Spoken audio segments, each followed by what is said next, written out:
All right, y'all. Hey, what's up, good people? I'm QC. Welcome to a brand new Talking and Grubbing live stream. How's everybody doing this evening? Hope all y'all doing good. I'm doing good tonight. We are here for part two of my Talking and Grubbing free for all. This is part two of the NFL preview. Tonight, I'm going to break down the NFC. Last night, I did the AFC. That was a pretty good preview. You could go check that out if you haven't checked that out just yet.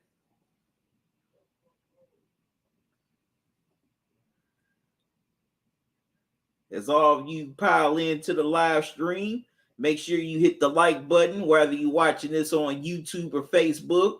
Hit the heart icon, whether you're watching this on Twitter or Twitch. Just letting everybody know I'm live right now here on social media.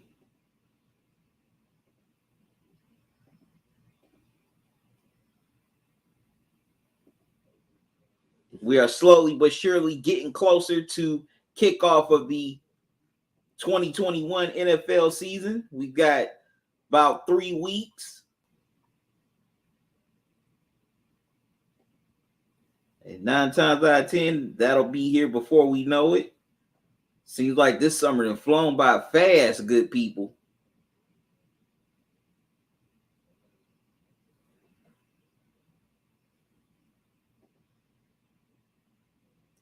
What's up, OG? Thanks, man. How you doing?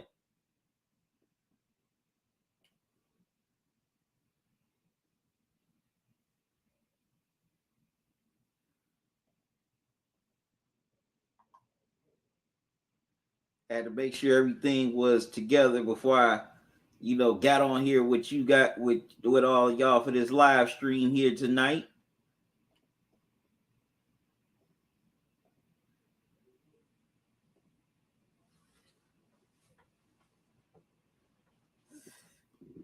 Got some dinner here. Got my corn and chicken, which I'm about to grub on right now. Well, a little bit. I'm hungry.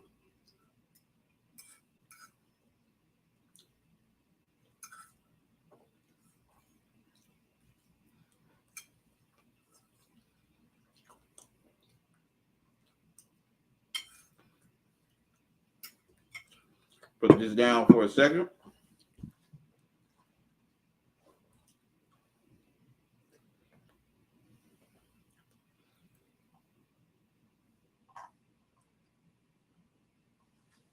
Also, if you like to donate to the platform, there are 3 ways of doing it. You can donate via Super Chat or Super Sticker while I'm live here on YouTube tonight, or you can donate via Cash App or PayPal. There's the Cash App cash tag, $ talking and grubbing.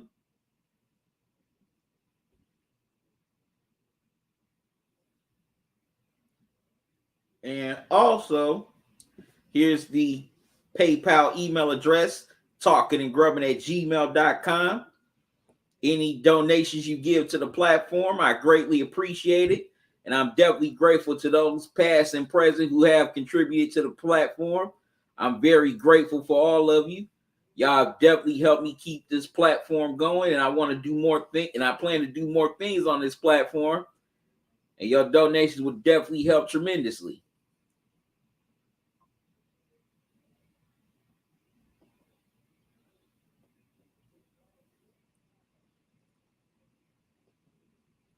Oops. Sorry about that. That was an error on my part.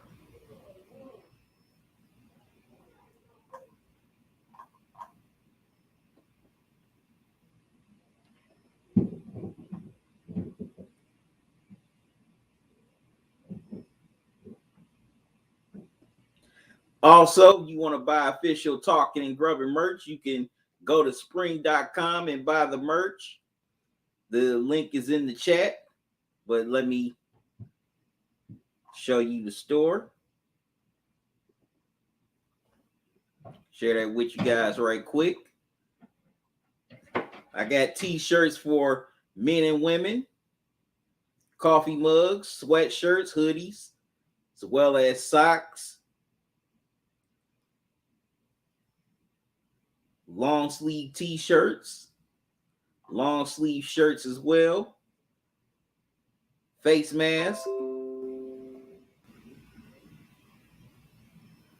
coffee mugs, women's flowy tees, as well as glasses.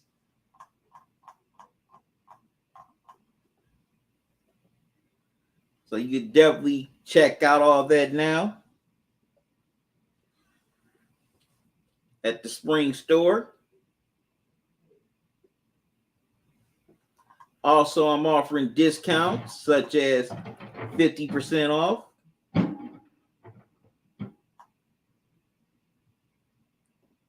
There's the promo code for that. You can type in friend. Also, I'm offering 25% off. You can type in TNG21.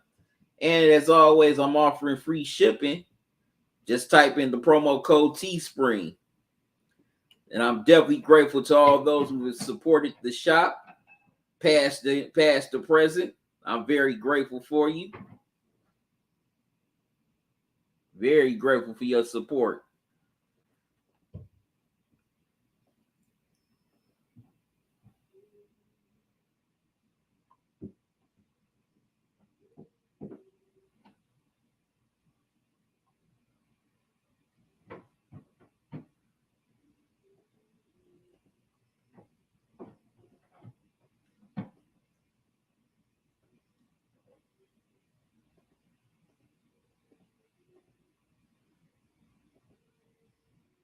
So I definitely want to know what y'all think about this NFC.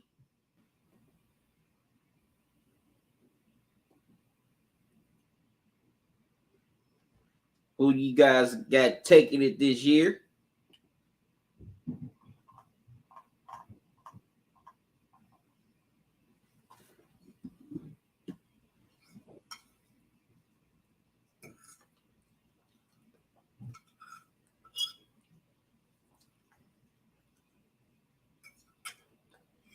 Gotta get some more grub. I'm hungry.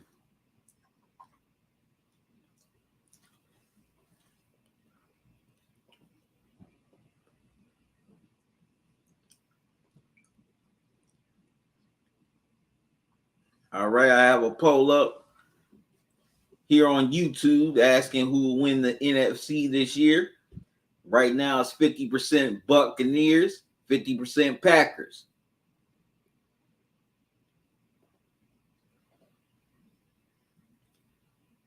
What's up, LT? How you doing, man? Thanks for joining me. How you doing? I'm doing good.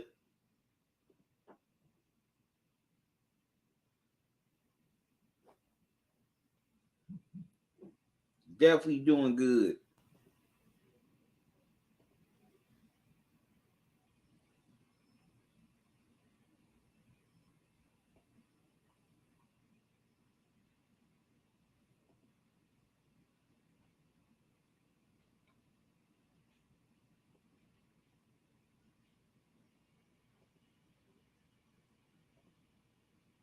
Said I'm doing well. That's good, LT.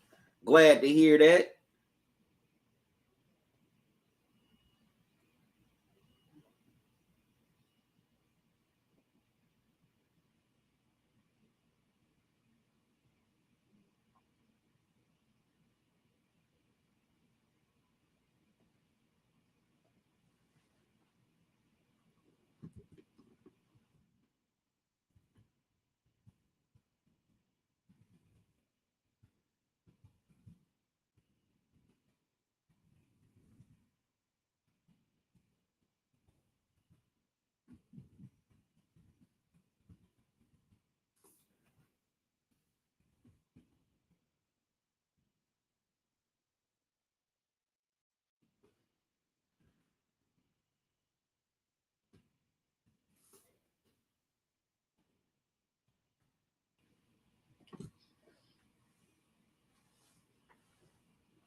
All right, just sharing. All right, just spreading the word on social media. Also, spread the word to your people that I'm live right now for this NFL preview, and definitely about to get into it right now. Now I'm going to start with the NFC North, starting with the defending NFC champions, NFC North champions, Green Bay Packers. Now, we all know that the Packers definitely had drama surrounding them this offseason.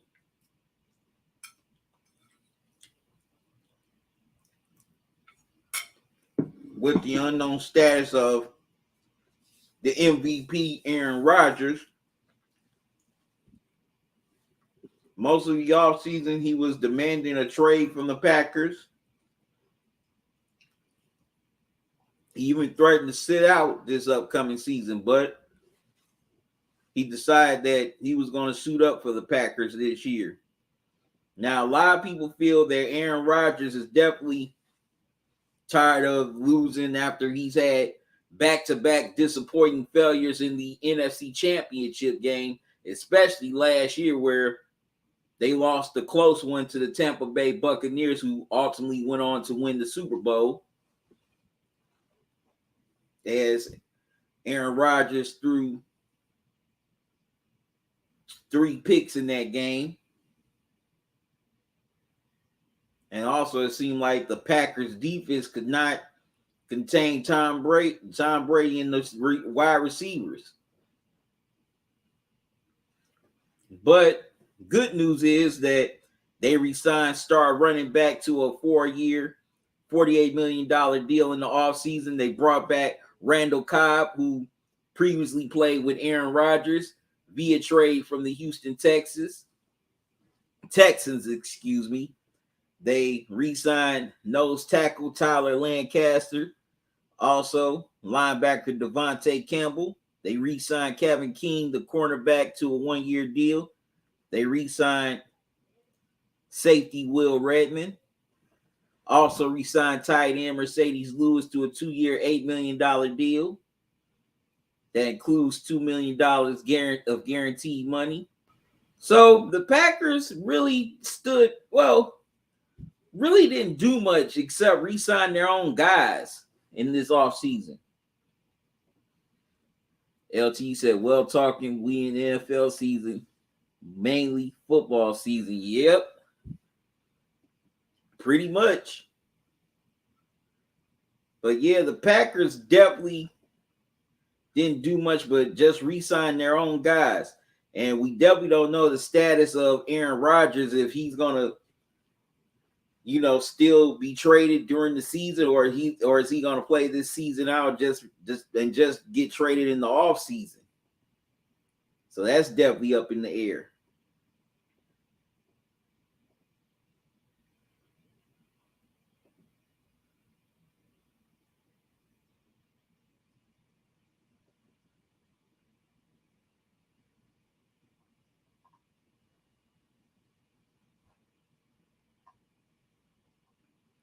Definitely very much in the air. Now, if the Packers, if Aaron Rodgers definitely stays with Green Bay, they are a bona fide contender once again for, to represent the NFC in the Super Bowl. But if they don't, then we're definitely going to see Jordan Love, who they drafted in last year's NFL draft. We're definitely going to see what he can do. But since Aaron Rodgers is back in the fold, I definitely see Green Bay winning this division again. Well, it's definitely a great possibility they'll win this division again. But if Aaron Rodgers gets traded, say mid-season, then in my opinion, the NFC North becomes wide open.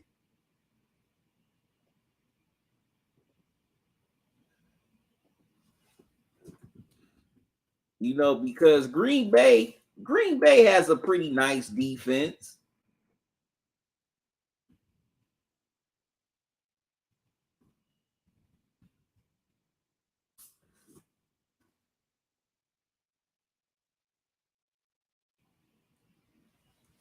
They could definitely improve in a little in the secondary, but definitely like their core with Kenny Clark as well as the excuse me, the veteran Zadarius Smith.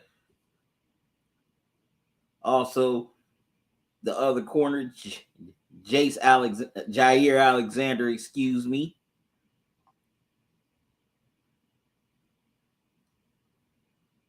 But if they could just get enough, if they would have just gotten another safety via draft or free agency or trade, then Packers definitely would really be up there for the Super Bowl.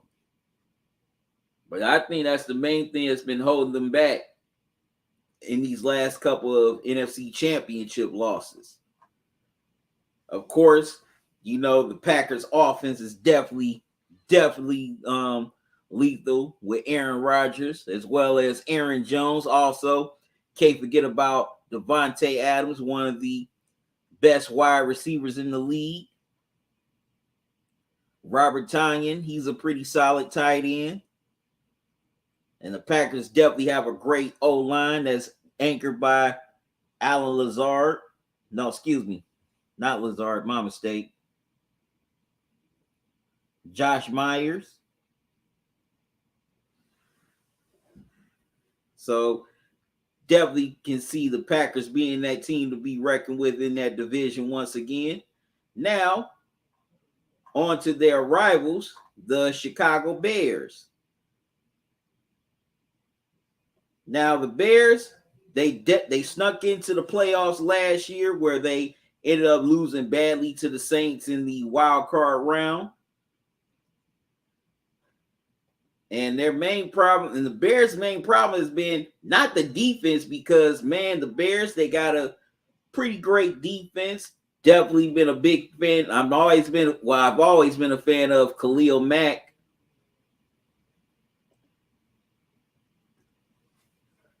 As he's a two-time defensive player of the year. I also like Raquan Smith. I definitely think he doesn't get his just due. Danny Trevathan, the veteran. Also, Robert Quinn, the other linebacker, as well as Akeem Hicks, the defensive end, who definitely doesn't get his just due. It had, let's keep it real. The defense carried them there, but it's been their offense that's been the problem. Sonic Boom, what's up, man? I'm gonna get to the Rams in the NFC West in a little bit. Hold on, just hold on. I'm doing the NFC North right now. Just stick with me. I'm gonna get to the Rams in a little bit.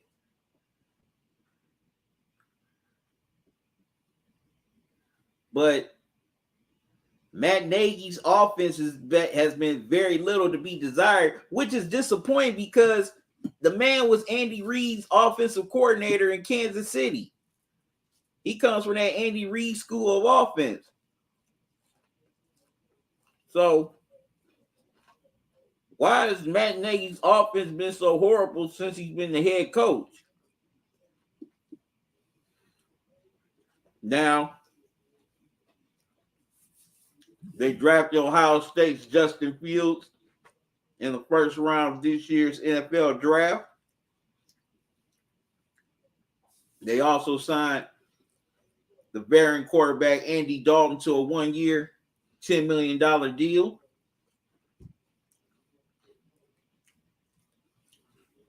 They're also trying to upgrade offensively. They signed the veteran running back Damian Williams, as well as veteran wide receivers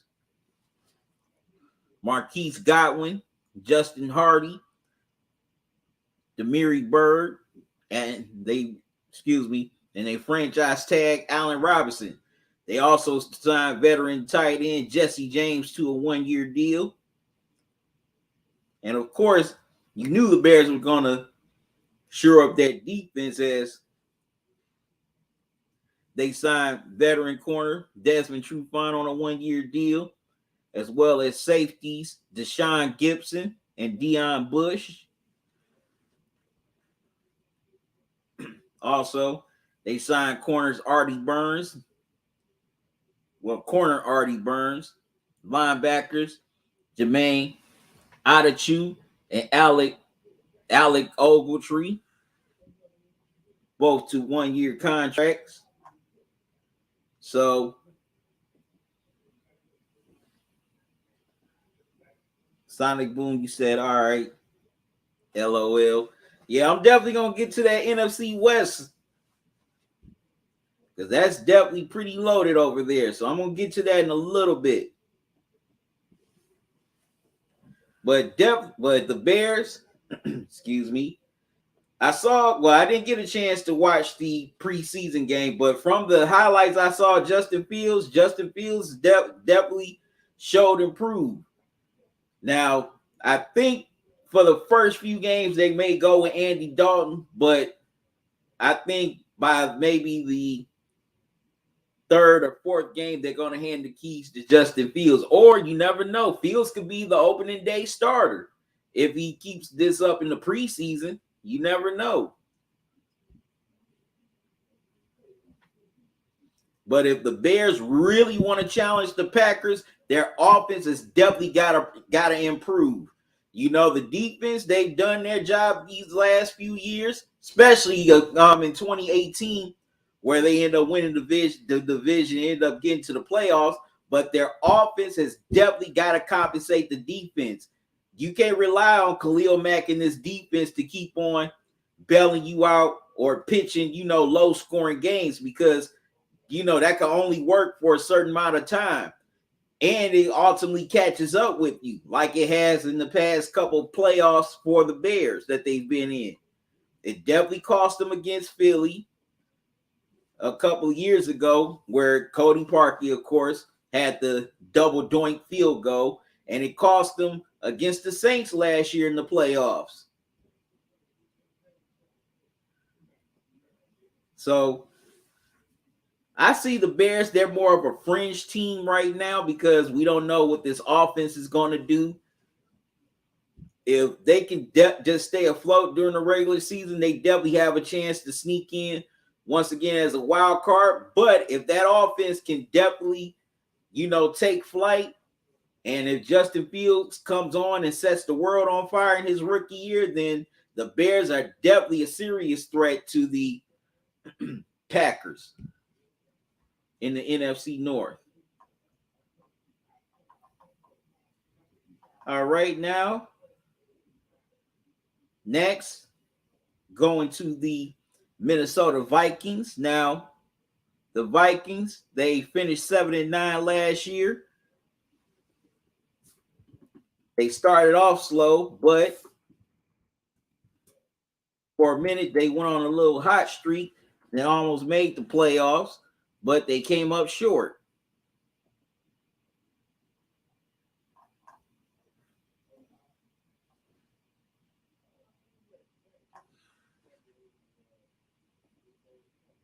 So now they definitely feel that they can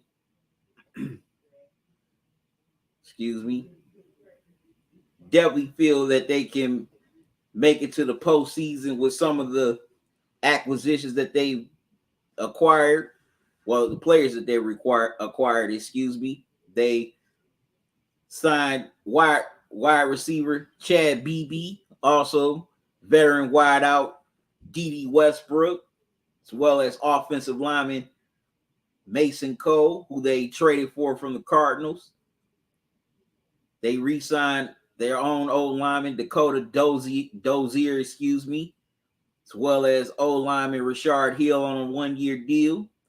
They're definitely trying to shore up their defense. They acquired the veteran defensive tackle Sheldon Richardson, signed him to a 1-year deal. Also, they signed defensive end Stephen Weatherly, to a 1-year deal, as well as Dalvin Tomlinson to a 2-year deal worth $22 million. Veteran linebacker Nick Vigil, they signed him to a 1-year deal. They're definitely trying to shore up their secondary as they acquired veteran Brashard Breeland. the veteran corner. They signed him to a 1-year deal worth $4 million. They also signed Patrick Peterson to a 1-year deal that's worth $10 million, as well as safety Xavier Woods. So a lot of these guys are on some proven deals.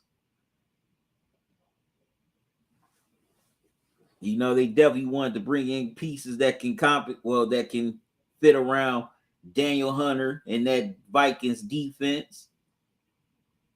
I definitely like some of the moves the Vikings made on the defensive end. Of course, we got Kirk Cousins, as well as one of the best running backs in the game, and Dalvin Cook.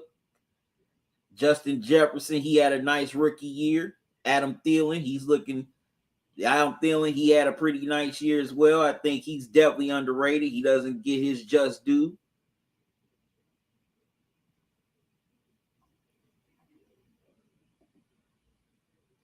So this Vikings team's definitely looking to bounce back, looking for a little redemption after they came up short of making the playoffs last year. Like I said, they started off a little bit slow, but at the midpoint of the season, they got hot. It definitely looked like that they were going to make it, but unfortunately, they came up short in the end. Now, the NFC North can definitely send 3 teams to the playoffs. You know, I definitely think this Vikings team can definitely make it to the playoffs if everything goes right for them. If the defense can definitely play up to par, also if Kirk Cousins can if Kirk Cousins plays good, pretty good again, like he did a couple of years ago. The Vikings are definitely that fringe team that can definitely get into that can definitely make it into the playoffs. I would not sleep on this Vikings team. This team can be sneaky good if everything goes right. And also if they stay healthy. That's another reason why they missed the postseason last year. They weren't healthy. So the Vikings can stay healthy and they're clicking on all cylinders. You better watch out because this team is nobody to be sleeping on. Definitely can't sleep on this Vikings team because they are sneaky good.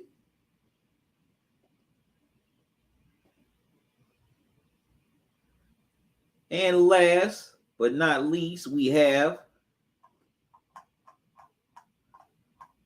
the Detroit Lions. Now, the Lions made a big move this offseason as they trade away longtime quarterback Matt Stafford to the Rams for Jared Goff, as well as a 3rd rounder from this year's draft and 1st round picks in 2022 and 23. Man, that was way too much for Jared Goff. I'm sorry. People may not agree with that, but that was way too much to give up for Jared Goff.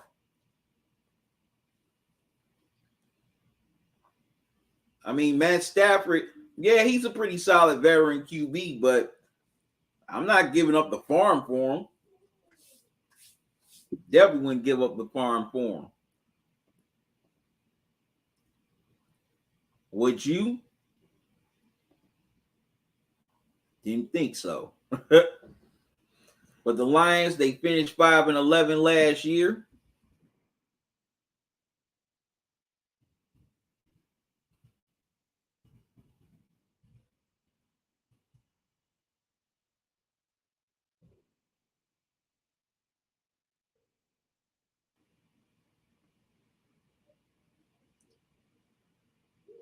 And also they made a few moves.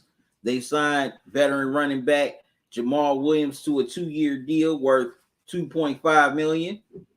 They also signed veteran wide receiver Rashard Perryman to a 1-year, $3 million deal, as well as veteran receiver Tyrell Williams, who played for the Chargers for years. They signed him to a 1-year, $4 million deal. They also acquired veteran tight end Darren Fells, signing him to a 1-year deal, as well as veteran tight end Josh Hill. They also, excuse me, signed veteran defensive end Charles Harris to a deal as well as veteran. Well, no, also they traded veteran defensive tackle Michael Brockers from the Rams in exchange for a 2023 7th round pick. They also tried to shore up their secondary by signing veteran cornerback Nikhil Roby Coleman, as well as veteran corner Quentin Dunbar, as well as also veteran linebacker Alex Anazalone. Hope I said his name right. If I didn't, I apologize, good people.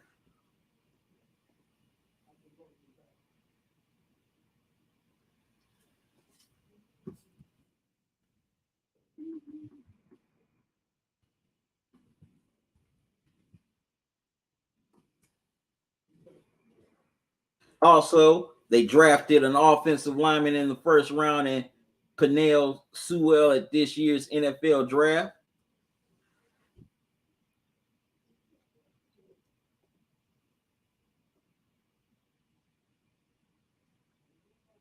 So,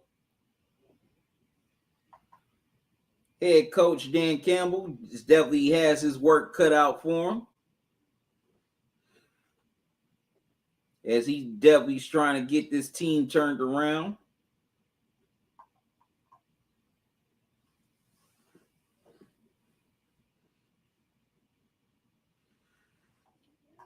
After they spent the last decade or so in futility. So he's definitely trying to turn this team around so they can at least be competitive and start, making some noise in the NFC North along with the Packers, Bears, and the Vikings. Because right now, they are the little brother constantly getting beat on in their own division. So they're going to be an interesting team. I'm definitely curious to see how Jared Goff, is going to fit in and how he's going to run the system that Campbell wants him to run. Well, he and his offensive coordinators, the offensive staff, excuse me.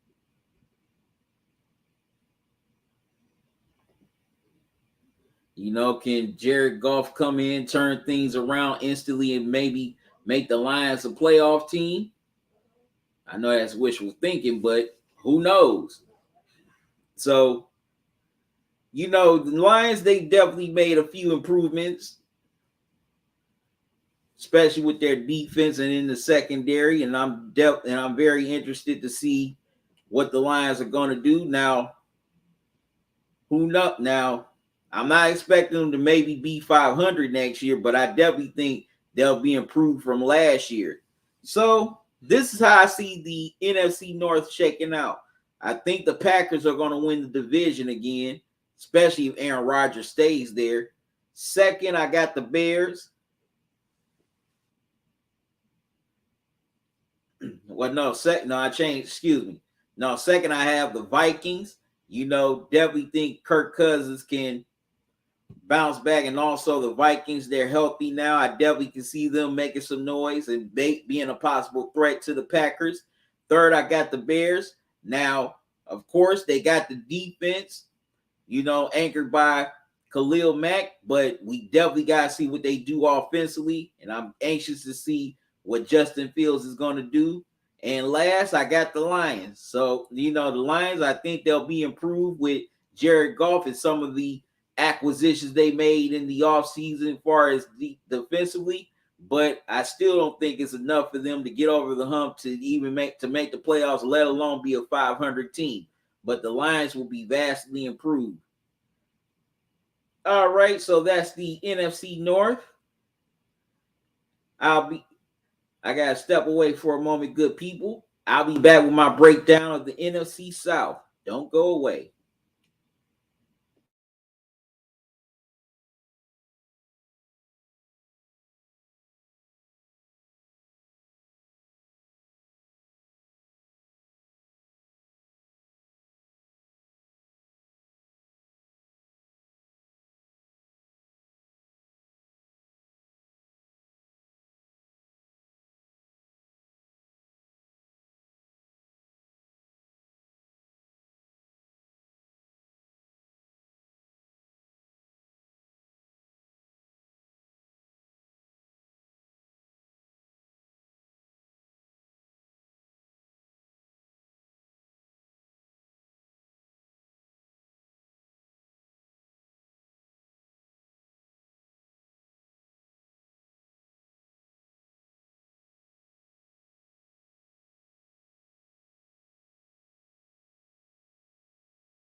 All right, I'm back, good people.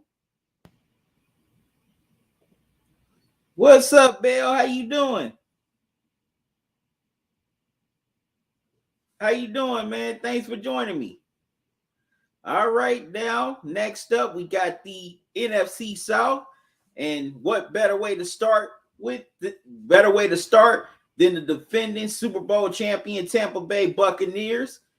They finished 11-5 last year. They got in as a wild card. They knocked off the Washington football team in the wild card. Then they knocked off the Saints in the NFC divisional. Then they knocked off the Green Bay Packers in the NFC championship game. And ultimately, they shellacked the Kansas City Chiefs in the Super Bowl to win their second Super Bowl title in history, as well as Tom Brady's 7th Super Bowl championship.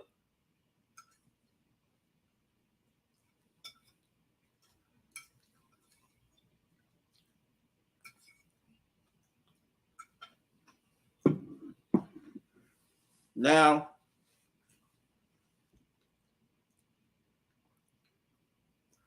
for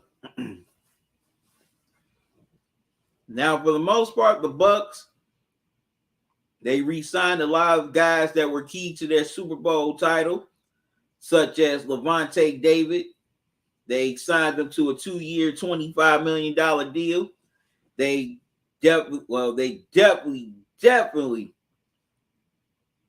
rewarded Shaquille Barrett tremendously for what he did in the playoffs. That man was balling out in the playoffs. The defensive end got a 4-year, $68 million extension. And rightly so, because he was very vital to their Super Bowl run. They re-signed Ndamukong Suh on a 1-year deal. They also brought back Rob Gronkowski, Antonio Brown, kicker Ryan Suckup, as well as running back Leonard Fournette, who had a pretty nice game in the Super Bowl. Also, they franchise tag wide receiver Chris Godwin. They also re-signed Kevin Minter, the linebacker, as well as they also signed safety Raven Green. They also acquired running back Giovanni Bernard. That's a nice pickup for them.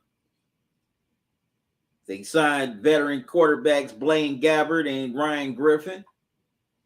So pretty much the Bucks didn't do anything except really bring back their own team. And they are definitely ready to run it back again. They got their quarterback from their Super Bowl title. Now, I definitely like the pickup of Giovanni Bernard. He was a pretty nice running back during his time in Cincinnati. Definitely thought he was kind of underrated. He didn't get his just due. But now he'll make a good compliment to Fournette.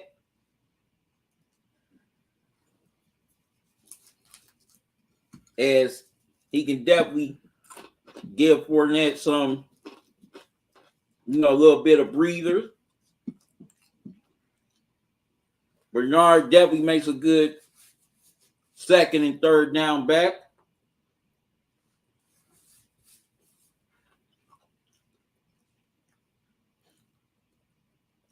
Also,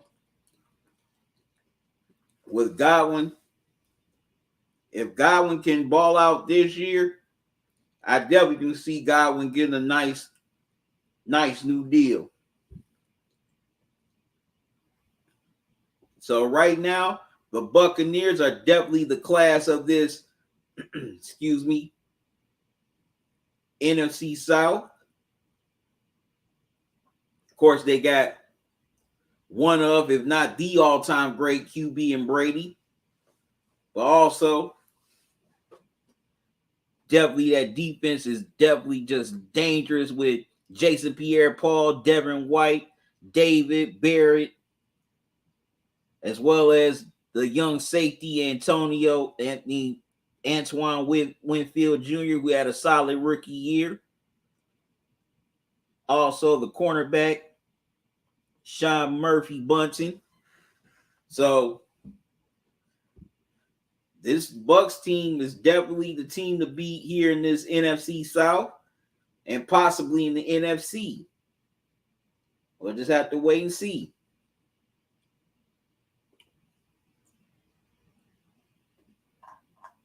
Now, next we got the New Orleans Saints. As we all know, future Hall of Fame QB Drew Brees retired this offseason after a very nice long career.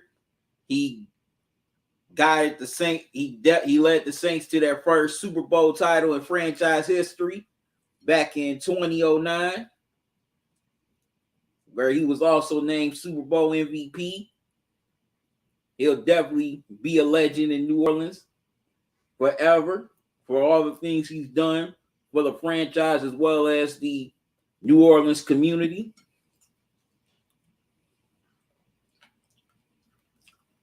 But now is a QB competition between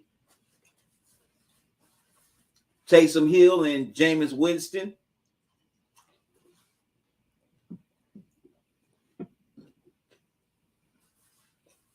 As they brought him back on a one-year deal for $5.5 million.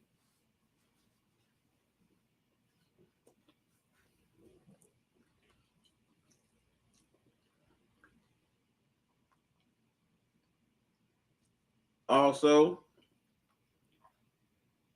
they signed veteran running backs Devontae Freeman and Ty Montgomery to one-year deals,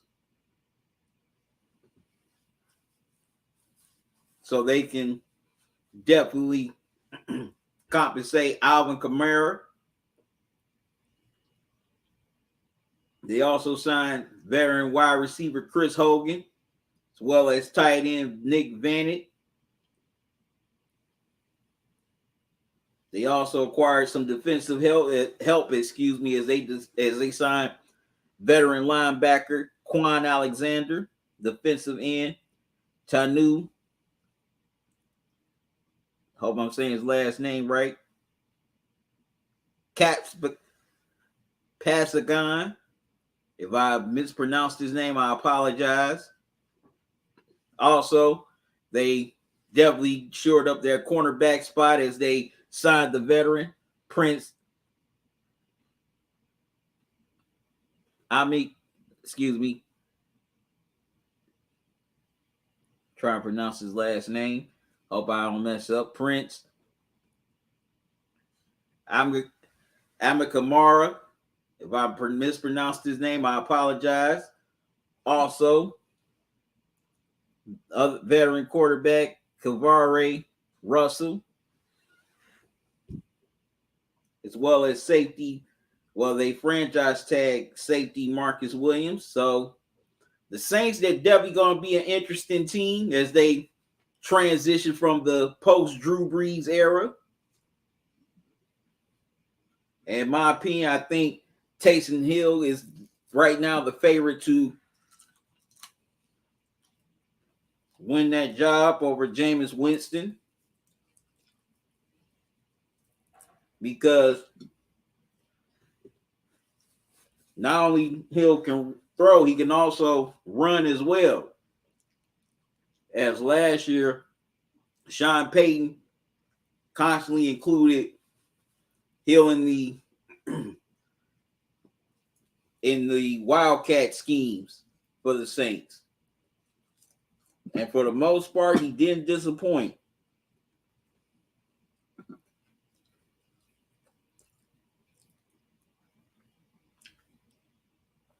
But now the question is going to be,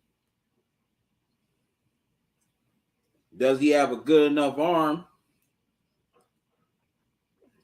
to get the ball down the field? Also, you may or may not know, there's been a lot of drama between Michael Thomas and the Saints. At one point, Thomas even requested a trade, but now it seems like everything is worked out and they're back good again.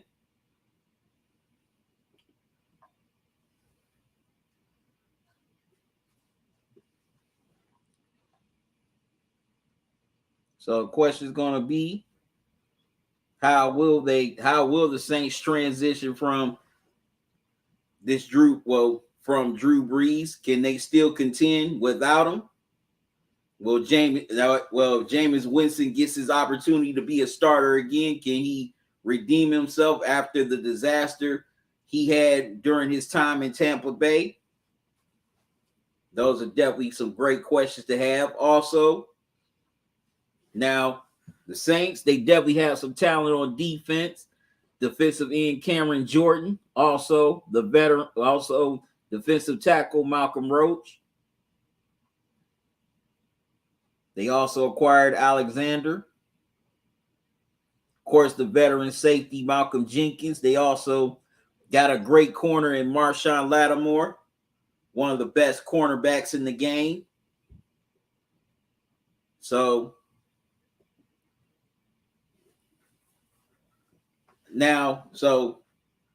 I say the Saints are definitely could be a legit playoff team if the quarterback situation, comes together. I definitely think Sean Payton may have a game plan for them to be successful post Drew Brees. So the Saints are definitely a wild card team here this season.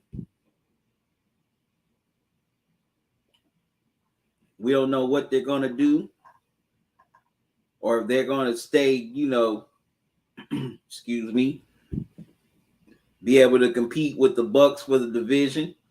But I could definitely see them being a wild card.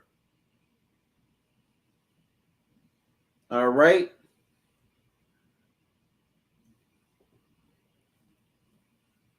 Matter of fact, y'all excuse me for a moment again.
All right, I'm back, good people.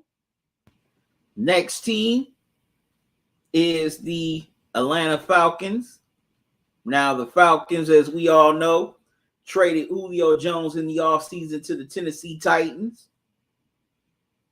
So now, Calvin Ridley, he steps into the number one wide receiver spot, the veteran wideout from Alabama. Also, they signed running back Mike Davis to a 2-year deal. They also signed veteran wideouts Cordell Patterson to a 1-year deal. Also, Tajay Sharp to a 1-year deal as well. They definitely tried to shore up the defense by adding Steven Means. They re-signed him to a 1-year deal. Also got defensive tackle Jonathan Bullard, as well as linebacker Brandon Copeland, cornerback Fabian Maru, safety Deron Harmon, and the other safety Eric Harris. Now, they did have Barkevious Mingo, but they released him due to the fact that he was arrested on indecency with a child, allegedly. Just gotta put that out there, allegedly. So now, Matt Ryan's gonna try to prove that he can turn it around without Julio. Arthur Smith, the head coach, definitely has his work cut out for him.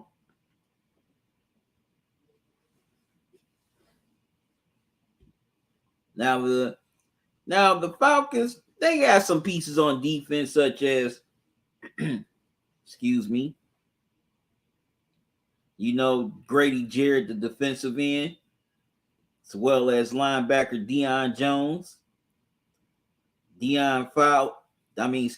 Dante Fowler.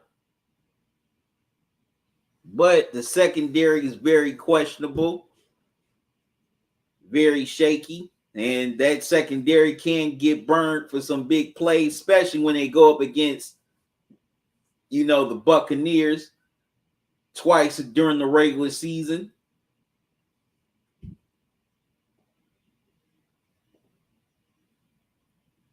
Hey, Renzi, how you doing? Thanks for joining me. How you doing? How's everything over there?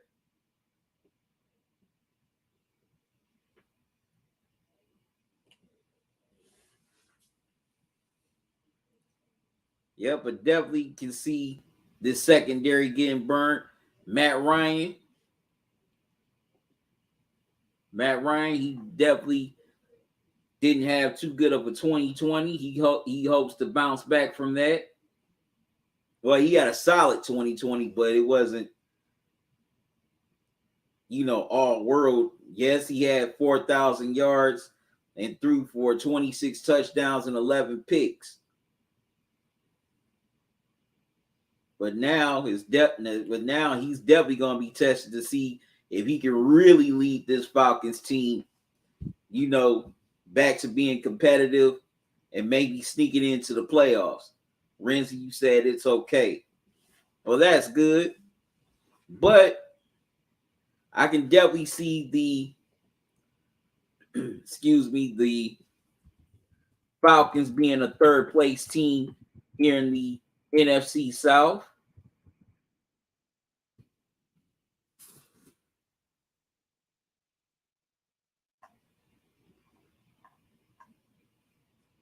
But it also wouldn't surprise me if they finish fourth as well.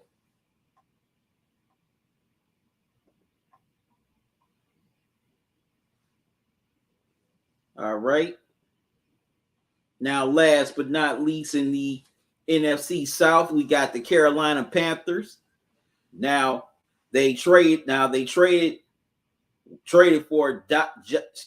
Sam Darnold from the New York Jets during the offseason in exchange for a 2021 6th-round pick, as well as a 2nd and 4th round pick for next year. They also signed veteran wide receiver David Moore to a 2-year, $4 million contract. Also, they tried to shore up their offensive line by signing the veteran offensive tackle Cam Irvin, Taylor Motton, offensive guard John Miller, another offensive guard Pat Elflein.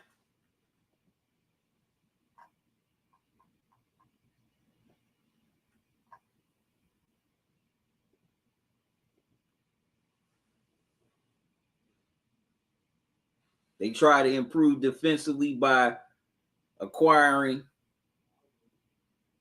defensive tackle Daquan Jones, signed him to a 1-year deal. Also, D lineman Morgan Fox signed him to a 2-year deal. Linebacker Denzel Perryman, linebacker Hassan Reddick, veteran cornerback AJ Bouye, another corner in Rashawn Melvin, as well as safety JJ Jansen.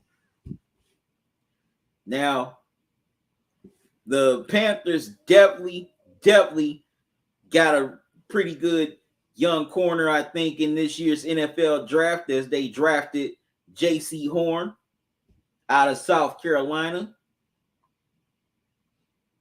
And they also got a young wideout in Terrence Marshall Jr. from LSU. But getting back to Horn, I could definitely see him being a day one starter. He definitely helps improve the Panthers secondary.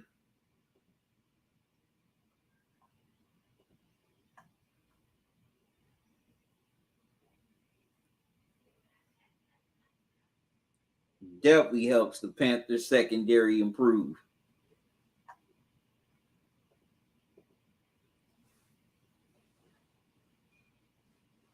You know, to go along with,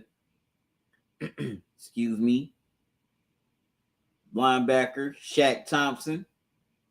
Also safety Jeremy Chin, as well as Justin Burrs.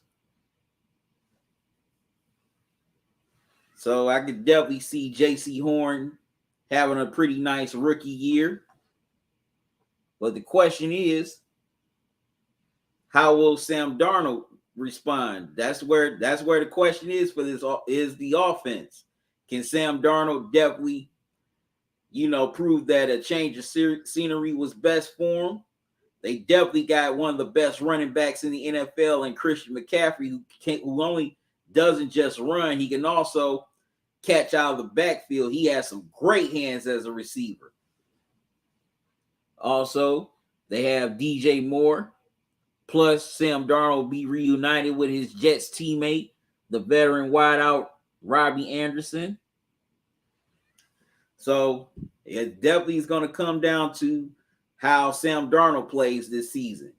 If Sam Darnold can just play like a pretty solid quarterback or a very good one, then the Panthers definitely got a chance to be competitive and maybe definitely sneak their way into the playoffs. But if they don't, then it could definitely be another long season, and they could be looking for a quarterback in next year's NFL draft. All right, so here's my breakdown of the NFC South. Definitely think the Bucs are going to win once again. Well, win it this year. They didn't win it last year, my mistake. They're the most complete team in that division. And, of course, when you got Tom Brady, you're automatically a contender for your division, your conference, and a Super Bowl. Secondly, I got the Saints. I definitely think the Saints are going to still do pretty good. I can see them being a wild card team, especially if either Jameis Winston and Taysom Hill can play well. But as long as Sean Payton is the coach, I can definitely see the Saints definitely being in the mix. Next, I got the Atlanta Falcons. Now, I think the Falcons, they'll definitely improve from last year, but it won't be enough to make the postseason as their defense is pretty questionable. And last but not least, the Carolina Panthers. definitely have questions about Sam Darnold to see, well, can he definitely prove that, that the Jets were wrong for letting him go and giving up on him so soon, or will he have that that bus label, attached to him here in this new with his new team? And also, outside of J.C. Horn, the rest of the Panthers secondary is very questionable. So that's my preview of the NFC South.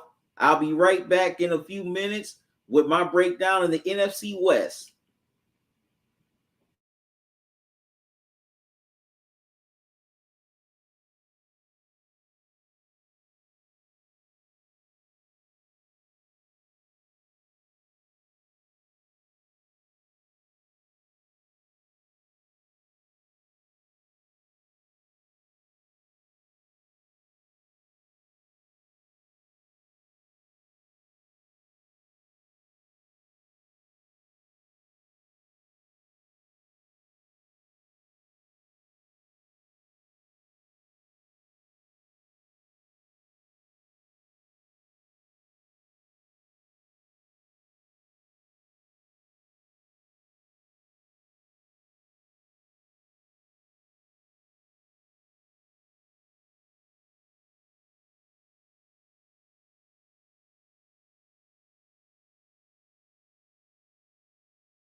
All right, I'm back, good people.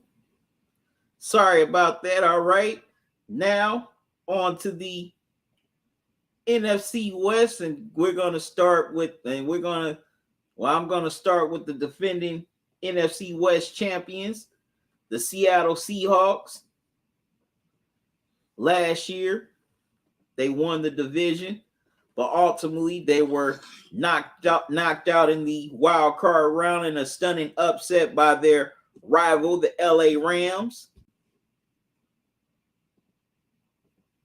In my opinion, the defense definitely cost them that game, as they could not, as Jared Goff and company mustered up enough offense to win, but they couldn't stop Cam Akers. Also, the offense had its struggles that day. Excuse me.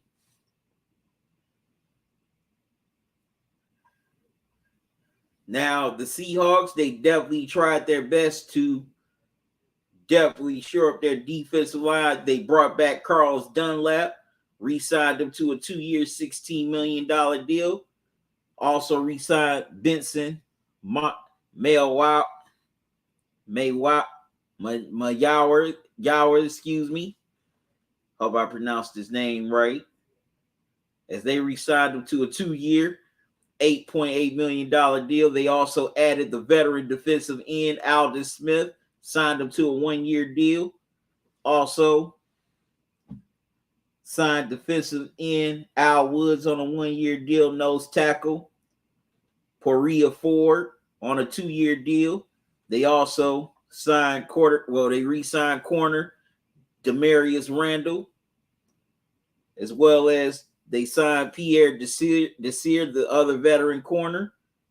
So the Seahawks are definitely trying their best to shore up their defense, as that was definitely their downfall last season. They also re-signed running back Chris Carson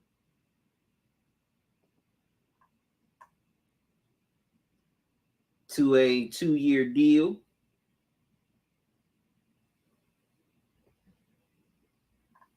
Now,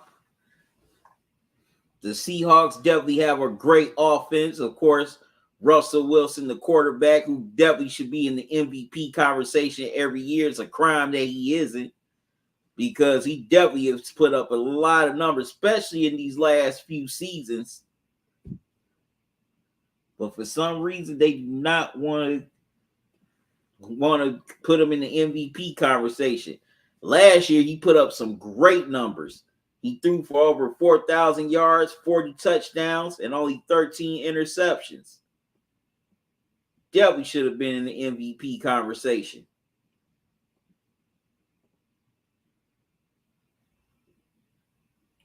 I do not understand why he wasn't. Also, they have DK Metcalf, one of the best wideouts in the game, as well as Tyler Luckett. Chris Carson, he's a pretty solid running back. Not a game breaker, but he can definitely get the job done. And also, what's questionable about the Seahawks is their offensive line. Are they good enough to protect Wilson, especially in the playoffs? That's another reason why the Seahawks lost to the Rams yesterday. They could not contain the likes of Aaron Donald, as he definitely was all over the place, in that wild card game. And they definitely need to shore up their offensive line, not only going up against him, but going up against, Nick Bosa in that same division of the 49ers.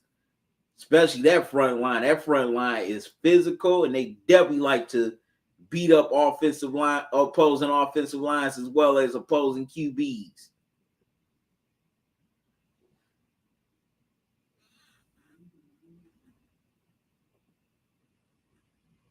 Now, the Seahawks, they're definitely going to be a playoff team again, in my opinion. I'm not sure. I don't know if they'll win the division or not, but I definitely can see them being a playoff team, especially as long as Russell Wilson is there.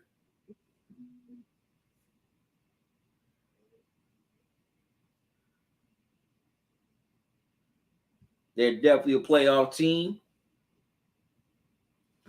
Also, even though it's not the Legion of Boom defense that went to back-to-back Super Bowls where they won one and lost one, they should have won it. They should have won another one. But it's solid with, veterans such as safety Jamal Adams. Still got Bobby Wagner, as well as Carlos Dunlap. But they're definitely missing some pieces on that defense. Well, they were definitely missing pieces on that defense last year. So let's see if these new acquisitions can definitely be enough for the Seahawks to be a pretty good defense, if not a great defense. Excuse me. All right. Next, we got the San Francisco 49ers. Now, the 49ers definitely we're looking forward to following up on the season they had after that disappointment in the Super Bowl. But ultimately, injuries ended up derailing them. They lost George Kittle, Jimmy Garoppolo, and Nick Bosa, as well as other key components of the 49ers for the remainder of the season. And if they definitely would have if they all were healthy, they definitely would have been bona fide contenders in the NFC again this year. Well, last year. But now they are all healthy once again, and they're ready to come back with a vengeance, especially on the NFC West. They still have that great defense anchored by Bosa, also, as well as Dre Greenlaw, also Fred Warner. They also got the safety Jimmy Ward, excuse me. They definitely got a dangerous front seven. DJ Jones, the defensive tackle. So definitely can't wait to see, what the 49ers defense does this year. Of course, offensively, Kyle Shanahan does a great job of running that offense. With Jimmy Garoppolo, also the young wide receiver Deebo Samuel. Of course, you got George Kittle, one of the best tight ends in the game, coming back. Raheem Monster, who's a pretty solid running back. So definitely expect this 49ers team to be in the mix once again in the NFC West, if not the NFC. Now, as far as the offseason, they made some small moves here and there. They signed the veteran center Alex Mack to a one-year deal. That was a great pickup for them, as Alex Mack is a all-pro, multiple Pro Bowler for the Browns and Falcons, respectively. So he's definitely going to do a pretty good job at center protecting Jimmy G. They also re-signed veteran offensive tackle Trent Williams to a 6-year, $138 million deal. They also signed veteran wide receivers Mohamed Sanu, Trent Sherfield, Benny Fowler, all the one-year deals. They also rewarded their veteran fullback Kyle Janczyk, who's one of the best fullbacks in the game, who's very underrated in my opinion. They re-signed him to a 5-year, $27 million deal. They acquired the veteran running back Wayne Coleman on a 1-year deal. Same thing with tight end Jordan Matthews.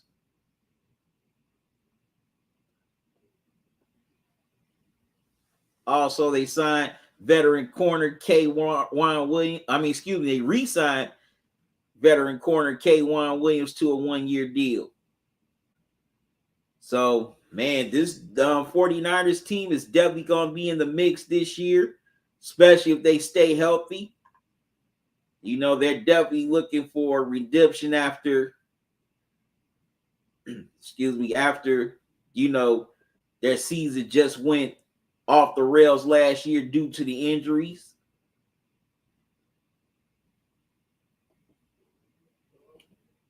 So now they're fully healthy once again. I definitely expect the 49ers to be contenders here in the AFC.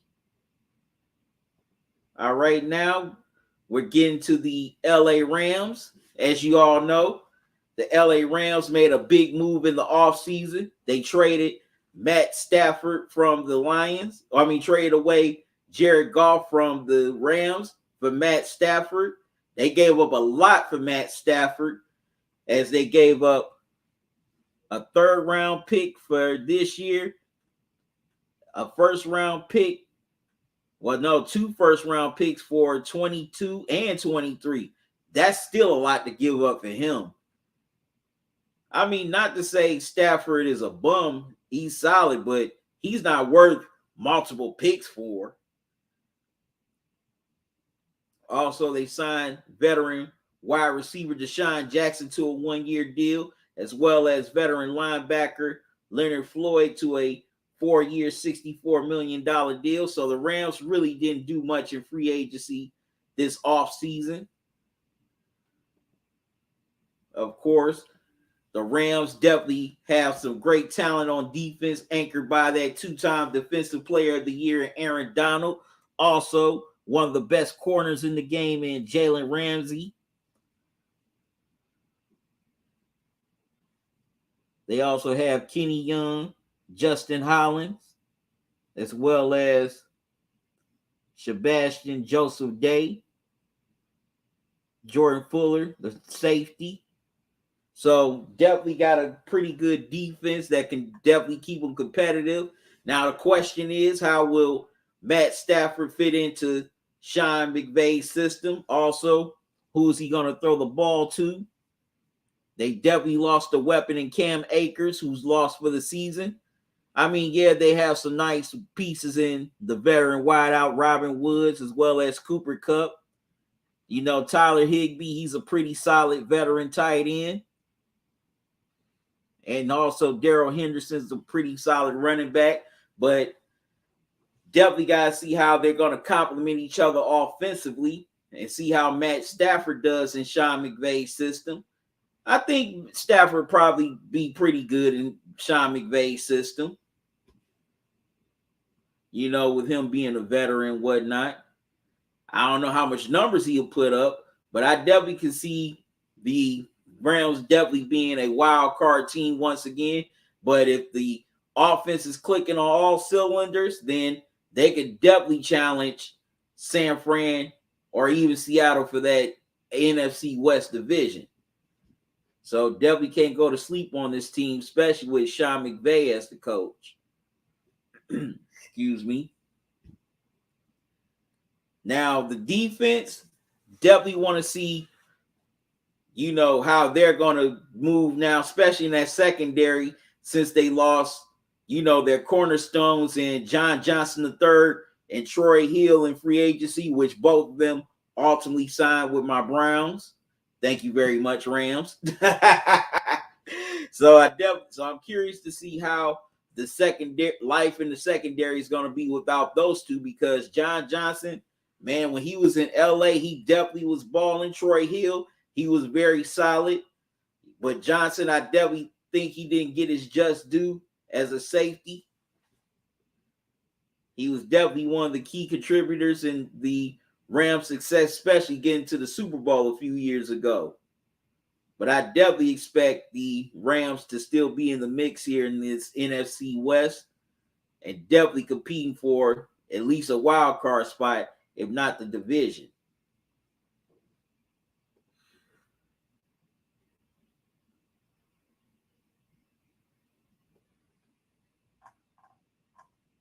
All right. Last but not least, we have the Arizona Cardinals. Cliff Kingsbury has definitely come in and improved this team a lot. Kyler Murray definitely had a pretty good second year last year. The Cardinals, they finished 8-8, ultimately fell short of the playoffs on the last day of the season.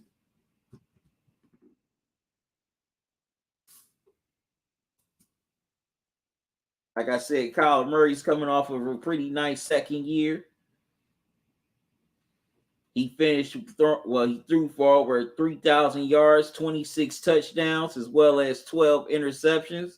Definitely not bad for a second-year quarterback. But, of course, he's also dangerous with his legs as well.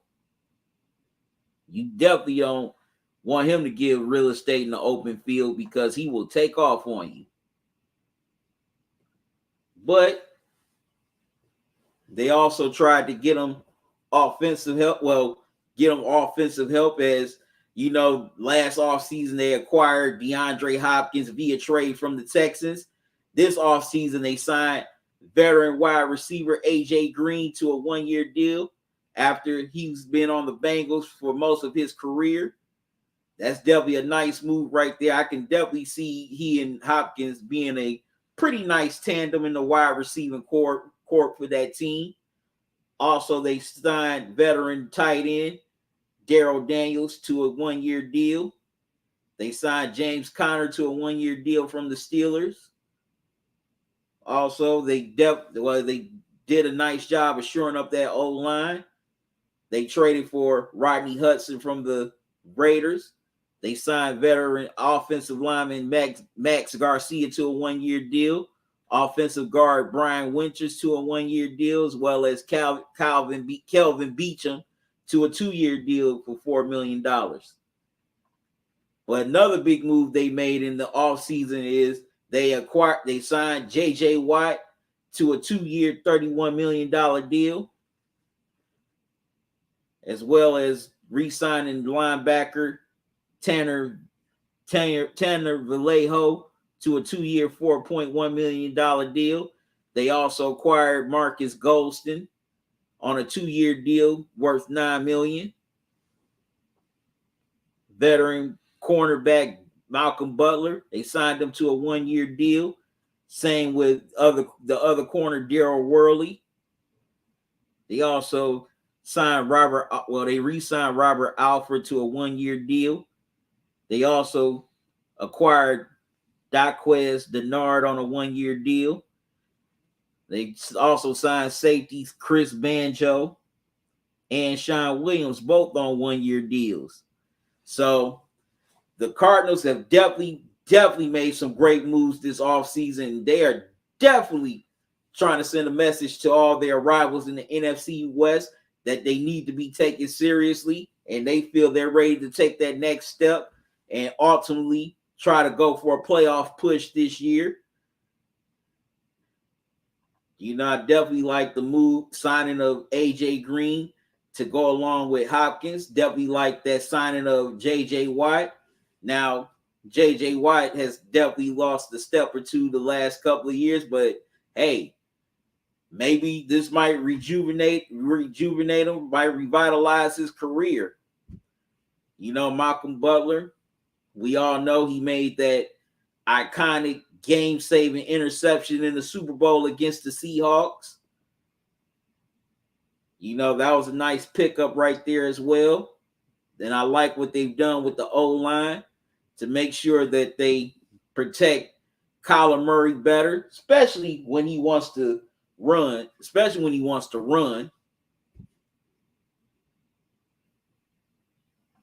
But yeah, I definitely like all these moves the Cardinals have made. This is another team that could be a wild card as well. You know, in this NFC. Now, I don't think they're ready to challenge for the division just yet, but I can definitely see them, you know, battling it out for one of those wild card spots in the NFC. Who knows? Maybe the NFC West might send all four teams to the playoffs this year.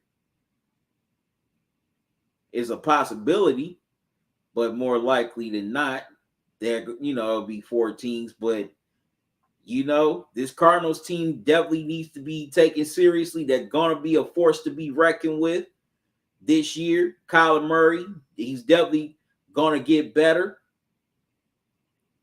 And they have definitely put some pieces around him and also put some pieces in the defense to make sure that they finally get over that hump to be a playoff team. Now, I do like the Cardinals defense. I like Chandler Jones as well as Zaven Collins, Isaiah Simmons. Excuse me. I definitely always like their front four as well as Jason Phillips. Almost forgot about him. They got a pretty nice front four that can make life miserable for, teams such as the Seahawks and the 49ers and the Rams, all in that division. They definitely could get pressure on QBs such as Russell Wilson, Matt Stafford, and Jimmy G. So, man, this Cardinals team is going to be sneaky good. Definitely watch out for this Cardinals team this season. Definitely, because this team is definitely going to surprise a lot of people, and also they may sneak up on some teams. All right, man, this was a tough one because the NFC West is the most stacked division in all the NFC. So here are my predictions. I say the 49ers get back on top and win the NFC West once again. They're definitely out to prove, definitely out for redemption after the way last season ended for them due to the injury. So I got to go with the 49ers to win this division.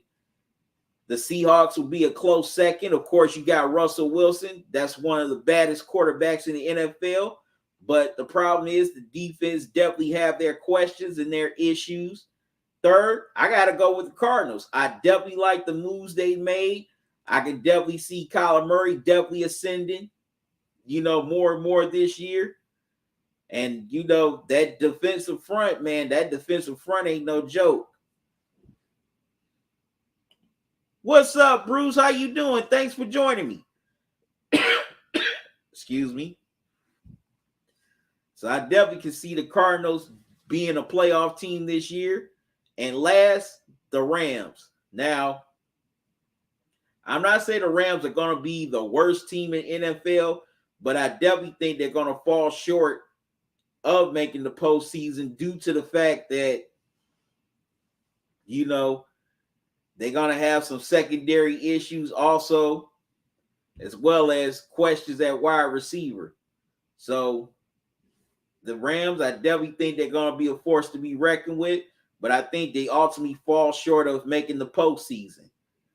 All right. That's 3 down, 1 more to go.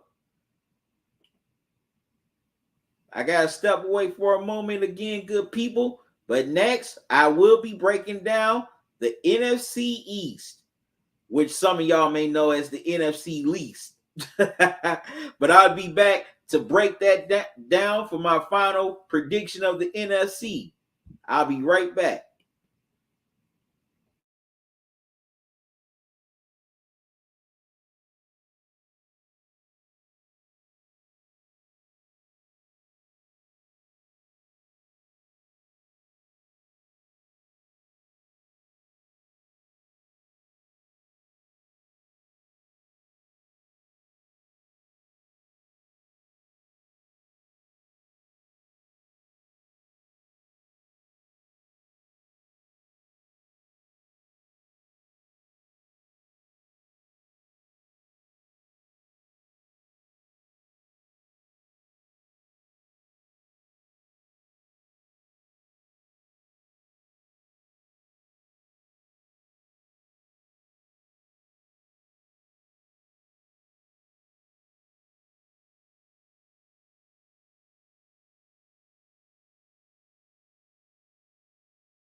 All right, I'm back, good people. All right, here's the last division breakdown, and that's the NFC East, which a lot of people say is the NFC least. Now, I'm going to start with the defending NFC East champion, the Washington football team, who was the only team to make the playoffs last year with a below 500 record. They finished 7-9. Alex Smith, definitely had a pretty solid year as the quarterback for the football team, but ultimately his season came to an end due to an injury on the final game of the regular season against the Eagles, and he retired this offseason. He was named this year's comeback player of the year, rightfully so, after coming back from a devastating injury the season before to lead his team to the playoffs. But this year, they definitely improved by signing veteran QB Ryan Fitzpatrick, who did wonders for the Dolphins down the stretch last year. Ultimately, he didn't play in the final game of the regular season against the Bills due to COVID. They signed him to a 1-year, $10 million deal. Also, they acquired wide receiver Curtis Samuel, signing him to a 3-year, $34 million deal. They signed the veteran tight end Ricky Seals-Jones to a 1-year deal. They signed veteran wide receiver Adam Humphries to a 1-year deal. Same with veteran wide receiver DeAndre Carter. They also re-signed running back Lamar Miller. They upgraded that O-line by signing offensive tackles David Sharp and Charles Leno to 1-year deals. They signed offensive guard Brandon Sharif. No, they franchise tag offensive guard Brandon Sharif. Also see some comments.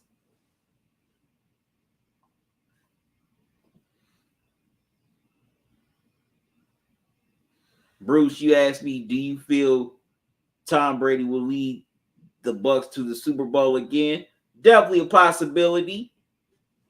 Bruce, you also said, QC, do you feel Dak will be the MVP of the NFC this year? I feel he got the chance. I don't know. We'll see if he can stay healthy, Bruce. We'll see. He also said, I feel the Browns got the chance to be the champions this year for sure. Knocking on wood. Bruce, you said, I feel they're going to shock the world when they beat KC in game 1. No. Knock on wood again. Said, I feel the NFL Leafs will be worse this year than last year. You said QC, but Dak gonna help out the Cowboys. You also said, I feel Dak make the mistake of staying with Jerry Jones. You said, I feel the Eagles are bad again. And you said, QC, I feel the Giants gonna be bad, but they're gonna get Saquon back. Good points, Bruce. Some good points there. Now, also, the main reason why the football team made the playoffs last year was due to their defense.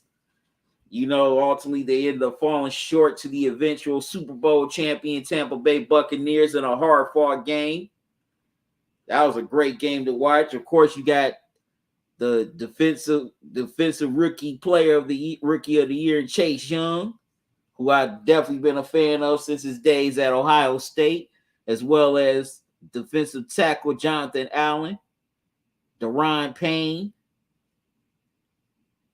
Also, you got the safety Landon Collins, cornerback Kendall Fuller, as well as linebacker John Bostic. So, of course, this defense is definitely already one of the best in the NFL, and I definitely thought they were underrated last year.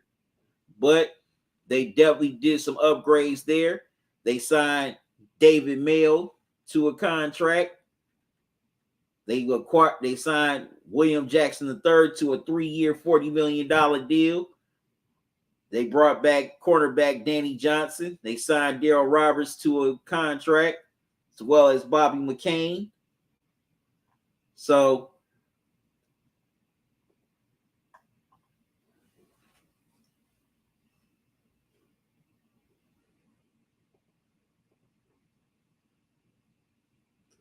also, I forgot about the other defensive end, Montez Sweat, for the football team. Now, I definitely can see Washington being a pretty good team. They did a pretty good job of upgrading the QB with the signing of Fitzpatrick. Also, they got some nice wide receiver help with, Adam Humphries to go along with Terry McLaurin, who's one of the most underrated wide receivers in the NFL, as well as Curtis Samuel. They have a nice tight end in Logan Thomas. I definitely like the pickup of Leno, the signing of Leno. Now, I do have questions about their running game.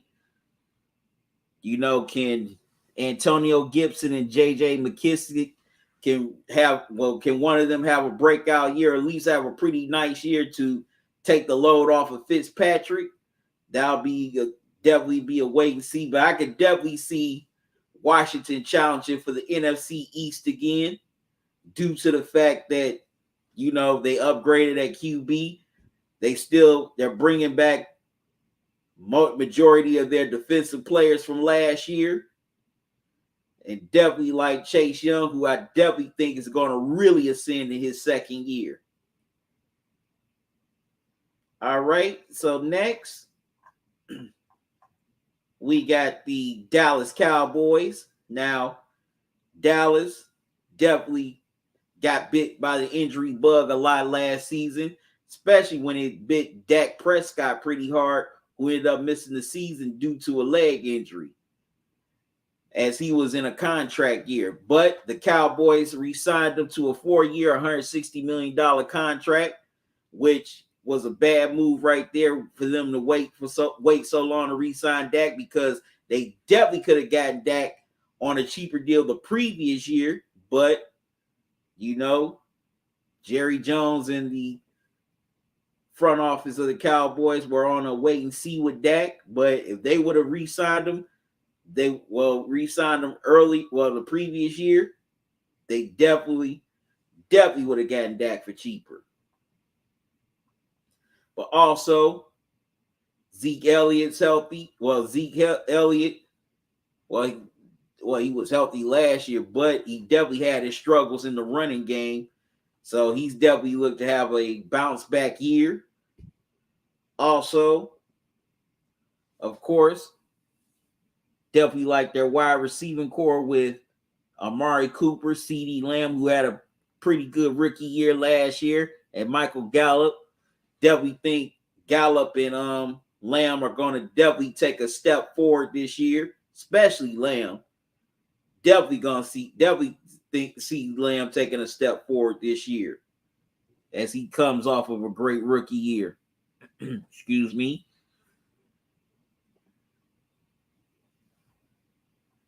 Now, for the most part, the Cowboys went defense, as, man, that defense had a lot of holes, boy. That defense had a lot more holes than Swiss cheese last year. Matter of fact, me and you could have gotten through that defense. But they signed veterans like Carlos Watkins to a 1-year deal. Same with Brent Urban, the 2 defensive ends.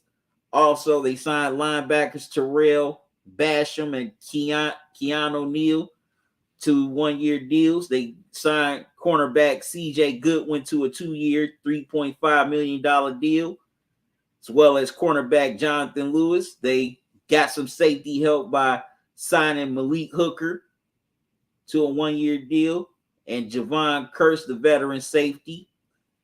They acquired DB DeMonte Kazi, signing him as a free agent, as well as safety Jake McQuitt McQuaalude.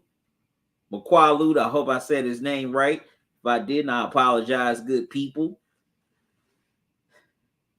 You know, they definitely wanted to improve that defense after it ranked just about in every worst statistic last year. But also they do have some pieces, of course, in defensive end, DeMarcus Lawrence, as well as linebacker Leighton Vander Esch, excuse me. But you know, the question is, can that front line hold up? Well, no, not the front line, not the front defensive front. Can that secondary definitely go up against some of the best receivers in their division? You know, they're going to see McLaren. Also, can they stop the run?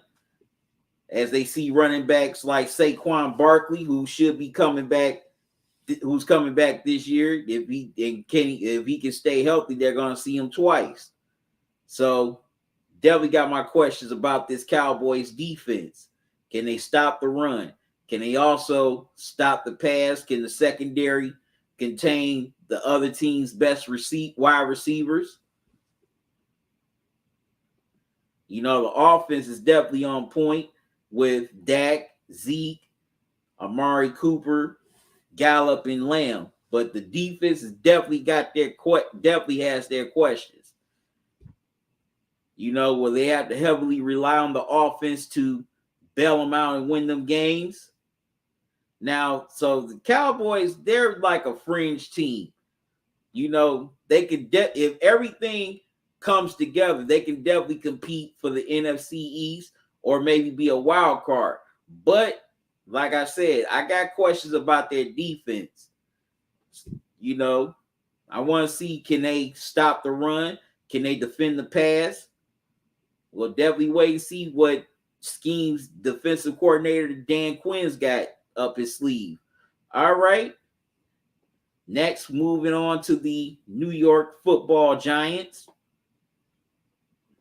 As actually last year, late in the season, they were competing for the NFC East crown, but ultimately fell short.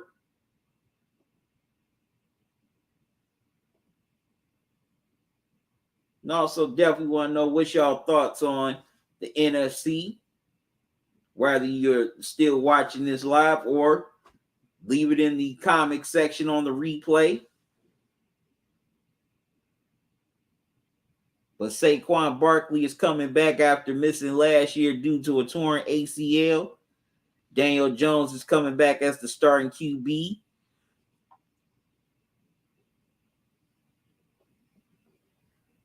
Now, the Giants, they have a nice defense. You know, I definitely like Dexter Lawrence, Larry Williams, the two defensive ends. I think both of them have been slept on, especially Williams. He is so underrated. Excuse me. Also, the safeties, former Brown Jabril Peppers, free safety Logan Ryan. You know, they got a nice linebacker in Tay Crowder. And a solid nose tackle in Austin Johnson. Definitely like their defense. Man, they have a pretty nice defense. But it's their offense is the question. You know, Daniel Jones, he's definitely got to take a step forward, because if he doesn't, I definitely think the Giants are definitely going to move on from him if he can't improve this season, or at least next year. They're going to be looking for another QB in the draft. Also, wide receivers are definitely a question. You know, they have Kenny Golladay, Sterling Shepard, as well as Darius Slayton, who can none of them really stand out. I mean, they have a solid tight end in Evan Ingram. But since he really doesn't have a quarterback that can throw to him, he gets lost in the sauce. Now, Kenny Golladay, they signed him to a 4-year, $72 million deal in the offseason from the Lions. I mean, Golladay, he's solid, but he's not that breakaway receiver. They also signed John Ross to a 1-year deal worth $2.5 million. They also acquired Calvin Benjamin at first, but they released him, about a couple weeks ago on the first day of training camp. They also acquired the veteran tight end Kyle Rudolph, signed him to a 2-year, $12 million deal. Excuse me. They also signed offensive guard Zach Fulton to a deal. They franchise tag Williams. They signed Danny Shelton, the veteran defensive tackle, on a 1-year deal. They signed linebackers Ty Davis and Reggie Ragland on 1-year deals. Same with cornerback Dory Jackson. They signed him to a 3-year, $39 million deal. They also signed running backs Devontae Booker, Corey Clement, Alfred Morris on one-year deals. So they're trying to shore up this offense to put Daniel Jones in a position to succeed this year, because like I said, if he does not succeed this year or have a pretty good season, I think the Giants move on from him. Now, the Giants, I'm just going to say it now, they're probably going to be third place in the division. I definitely like their defense, but their offense is pretty suspect, especially at quarterback. Can Daniel Jones be that guy? Can he prove that he can step up and lead the Giants to success? I hardly doubt it. Hardly doubt it. So I definitely think the Giants at best will be a third place team.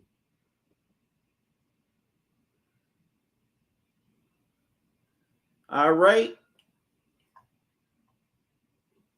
Now let's wrap it up with the Philadelphia Eagles.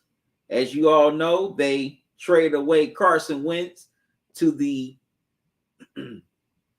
Indianapolis Colts in the offseason. Also, they fired their head coach, Doug Peterson, who led them to the Super Bowl a few years ago, which is messed up, in my opinion. So they replaced him with head coach Nick Sirianni. Hope I said his name right. If I didn't, I apologize, good people.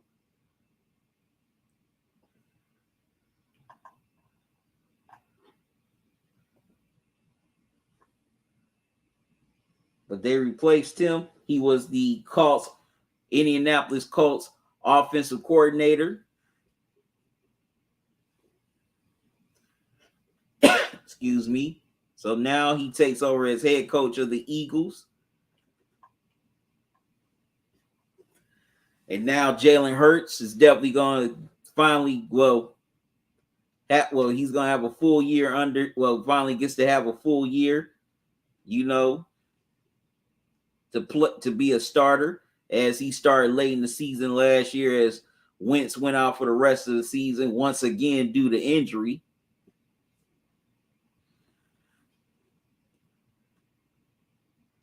So I'm definitely curious to see how Jalen Hurts is going to do his first full year as a starter.